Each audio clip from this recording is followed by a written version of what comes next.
Hi YouTube. I'm here in my research space on campus and I am taking a break from writing, and I decided to come on here to make a video a little bit about me, kind of a formal introduction, not just a welcome to my channel, but a little bit of my backstory.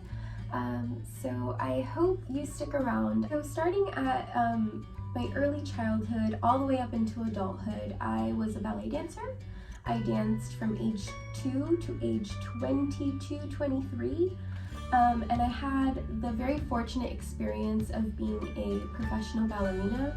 While my time as a professional ballerina was cut short due to an injury, it was a really magical time in my life. I had always dreamt of being a professional dancer, so even doing it for a few years felt really great. I danced with some local companies in Miami, some in New York City, short-term contracts, and then my last contract that I actually was never able to fulfill because of my injury was in North Carolina.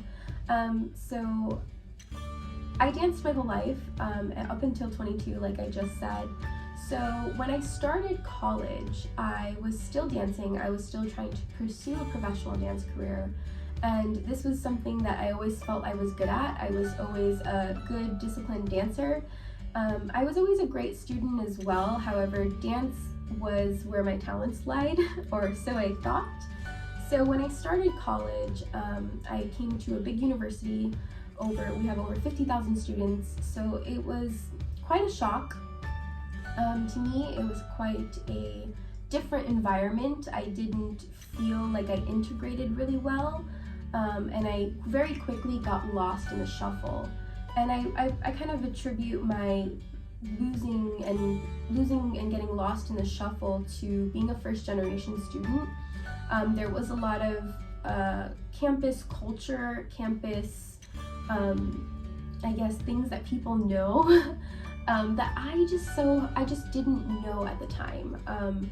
So I wasn't doing as amazing in my classes as I had always done.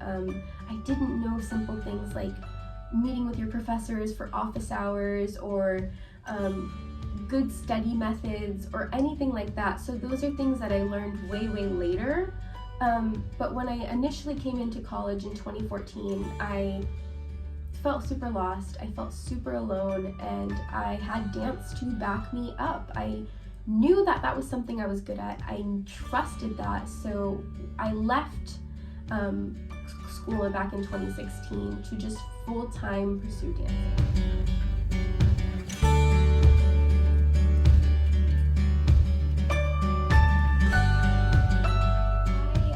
Relied on dancing and did that full-time from 2016 until about 2018. 2018 is when I got injured, and shortly after that I had my surgery. I transitioned into teaching yoga, and yoga is where I found my love of religion and religious philosophy, and the whole idea how religious identity shapes cultures, how it shapes people, how it shapes interactions, which eventually leads to politics, which is where I find myself now. So I was teaching yoga from about 2018 until 2020. This whole time I'm not in school. I'm still thinking that higher education is not for me. It's not something I ever would do. And then the pandemic hit. The pandemic hit changed yoga, and it changed the whole dynamic of teaching yoga.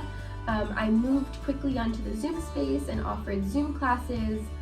But my beautiful partner, my boyfriend, had noted right before the pandemic actually that he thought I could do more, that I should consider going back to school because there was just something in it for me. And that kind of stayed in the back of my mind in the beginning of the pandemic, and as things continued not to open up, I decided to apply to go back to school for my bachelor's in religious studies. So in my bachelor's, I focused on Hinduism, obviously because it felt natural step from teaching yoga from yoga philosophy to move into Hinduism. So I focus on Hinduism within India as well as Islam within India. I really enjoyed my time coming back and doing my bachelor's. I was a non-traditional student because at this time I was probably like 25, so I wasn't super young. I wasn't super old, but I wasn't super young and fresh. And I had some really great mentors that taught me about, meeting in office hours and, study habits and research. And it was because of those mentors that I realized that I could pursue higher education very naturally, that I could do my master's or even a PhD.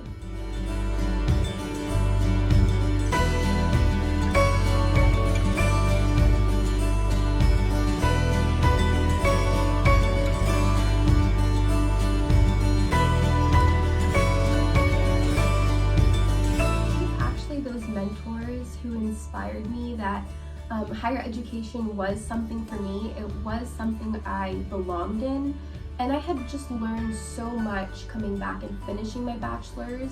I had learned so much about within my time outside of school that going to grad school felt like the natural next step.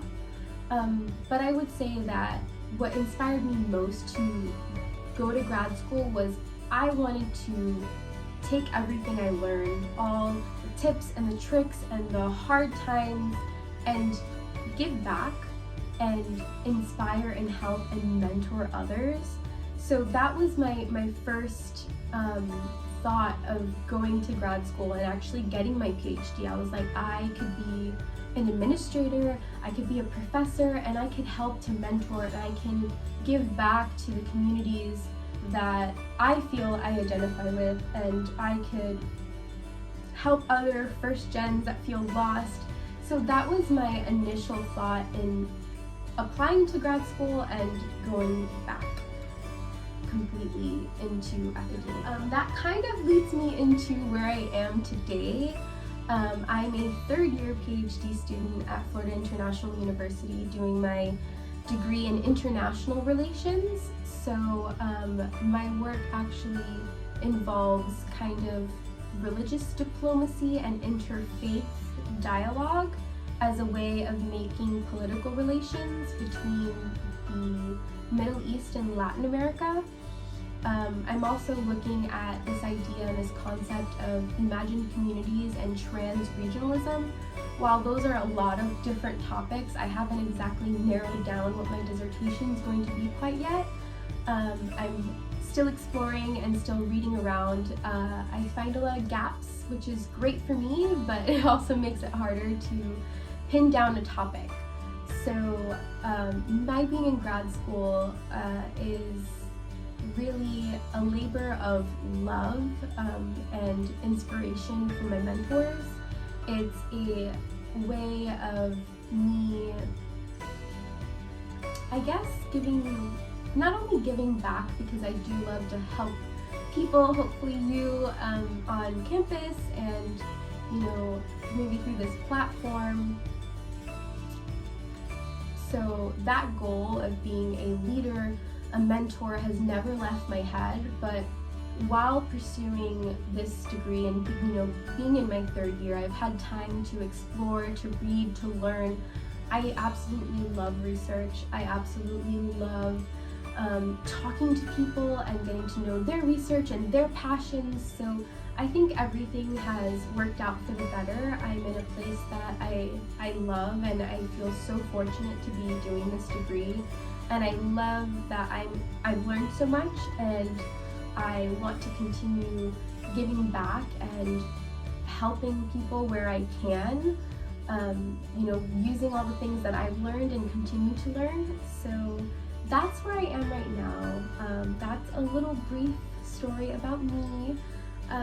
So if you're interested in learning more about my dance career, more about my bachelor's experience, or even my time teaching yoga, those are videos that I can make sometime in the future. But drop a comment below, let me know what you're interested in, or if you have questions at all. we're going to continue on this journey and we're going to get to know each other more and more. So I'm excited and